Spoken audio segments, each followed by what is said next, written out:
Could you imagine writing a title song for another movie if another director asked you? And if yes, what movie or what genre and what director? Not anytime soon, but I'd love to, if Scorsese made another gangster flick, I'd love to do a Dean Martin tune. And what do you think about the J.J. Abrams, about the Star Wars movie that's coming up? Are you a Star Wars fan? Would you like to sing for a Star Wars movie? I don't know if Star Wars movie songs would work, and I would probably be assassinated by a Star Wars fan if I did it wrong. So, yeah, I think the first 3 Star Wars movies are pretty great, and then the last 3 are pretty hit and miss. So I don't know what these ones are going to be like. I imagine they'll be hit and miss, but we'll see. Star Wars is like the drug dealers in The Wire, because you get the good drugs at the beginning, they sell you the good drugs, and then they keep you coming back, they feed you the really, really bad ones, but you keep going back to try and see if you can get the good ones again. So Star Wars is going to be one of those things where everyone's going to go and watch it anyway because they have faith in it. And if it's amazing, then great, and if it's not, then we're going to watch the next one anyway. Hi Emma, it's lovely to see you at the premiere of Noah. So I was wondering, how was it for you to work with Patti Smith on this film and then also to interview her? Question. I love her so much. I'm such a big fan of hers. I've always loved her work. So for her to she wrote a song that I sing in the film, and that was just a really magical experience for me. And one final question, because you're always looking for new things to do, and with finishing university now, what is one thing you still really want to accomplish? I really enjoyed living in America. I really love living abroad, so I would love to get to live somewhere else, experience another culture. So I really hope I get to live somewhere different again. That would be amazing.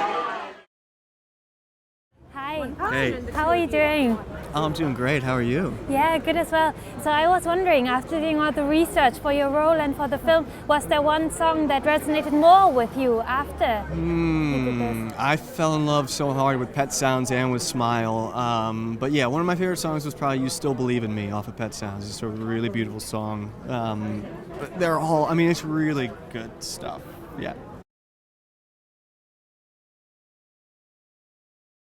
I didn't think it was a great book, to be honest with you, but the characters are great. And I like Patricia Highsmith. I like her other books better. But this one, even though the plot wasn't as strong as some of the other ones, the characters are very, very interesting. And I think that Haas did a great job.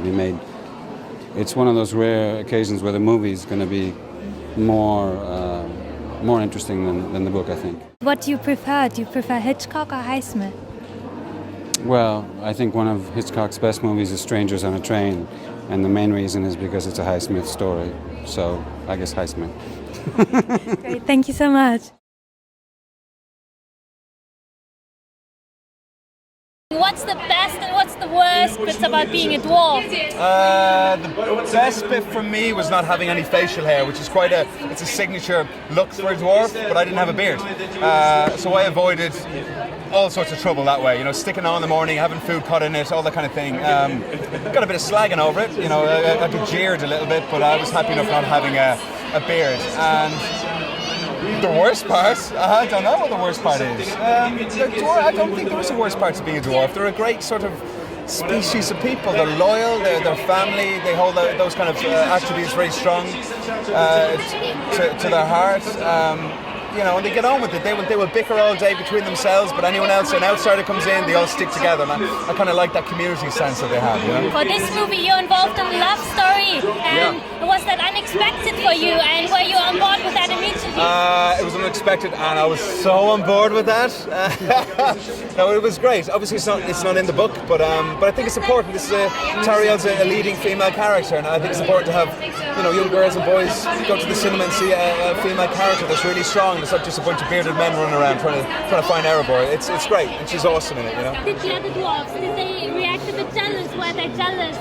They're too old to be jealous. They couldn't have her anyway. Who else is going to get her? Keely can't. You know what I mean? Thanks.